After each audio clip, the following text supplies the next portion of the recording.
మన Proddatur sub divisional police officer Shrimati Bhavana garu 15వ తేదీన ఒక రాత్రి ఒక లారీని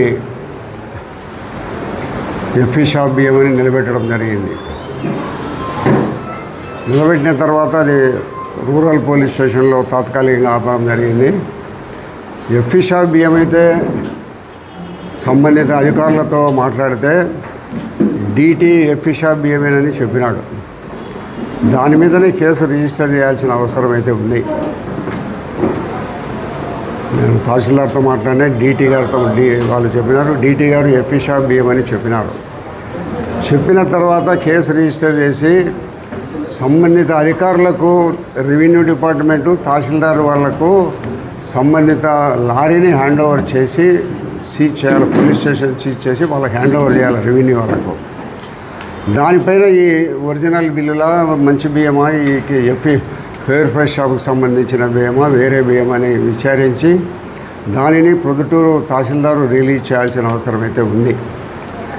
ఆ మాదిరిగా చేయకుండా జమ్మలమడుగులో బిల్లులు తీసుకొని వచ్చి ఆ బిల్లులు కరెక్ట్ అయినట్టు బియ్యం అని వాళ్ళు ఏదో బిల్లులు ఇచ్చినారని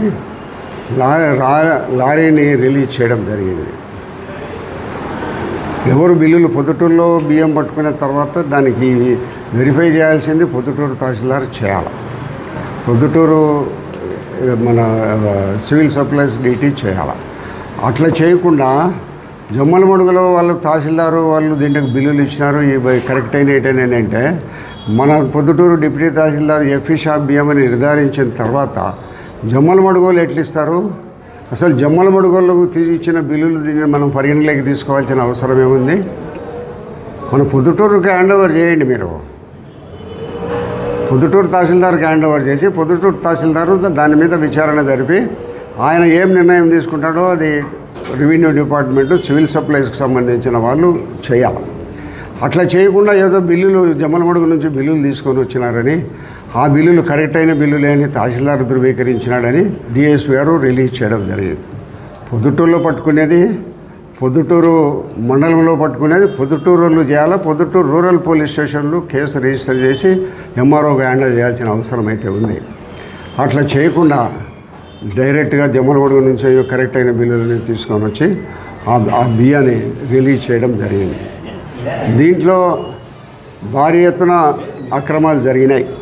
ఈ విషయము డిఎస్పీ గారు సమాధానం చెప్పాలా, ఎందుకు రిలీజ్ చేసినారని. జమ్మలమడుగు తహసీల్దార్ ఎవరు ఇచ్చేదానికి? పొద్దుటూరులో బియ్యం పట్టుకునేదానికి జమ్మలమడుగు తహసీల్దార్ ఎట్లా ఇస్తాడు? సంబంధం ఏంటి? పొద్దుటూరు తహసీల్దార్ వాళ్ళు ఇవ్వాలా, విచారణ జరపాల్సింది పొద్దుటూరు తహసీల్దార్ వాళ్ళు జరిపించాలా.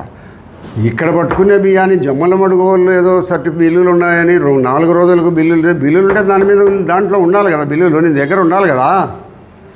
ఎప్పుడో మరుసటి రోజు 2 రోజులకు బిల్లులు తీసుకొని వస్తే అవి కరెక్ట్ అయిన బిల్లులా? వాడు లారీ వాడు ట్రిప్ షీట్లో చెన్నైకి అని రాసినాడు. ఎందుకు పోతున్నాయి చెన్నైకి బియ్యం? కొంతమంది దొంగలు చౌక దుకాణానికి సంబంధించిన బియ్యం కొనుక్కొని వాళ్ళు చెన్నైకి ఈ ప్రాంతాలకు తగిలిస్తాడు. ఇది ఒక ముఠా ఉంది. జమ్మలమడుగులో ఉంది, ప్రొద్దుటూరులో ఉంది, మైదుకూరులో ఉంది. ఈ యొక్క రేషన్ షాపు బియ్యాన్ని బయట ప్రాంతానికి తరలించే ఒక ముఠా ఉంది. ఆ ముఠాలో సంబంధించిన బియ్యమే ఈ డిఎస్పీ గారు ఈ విషయంలో సమాధానం చెప్పాలా ప్రజలకు.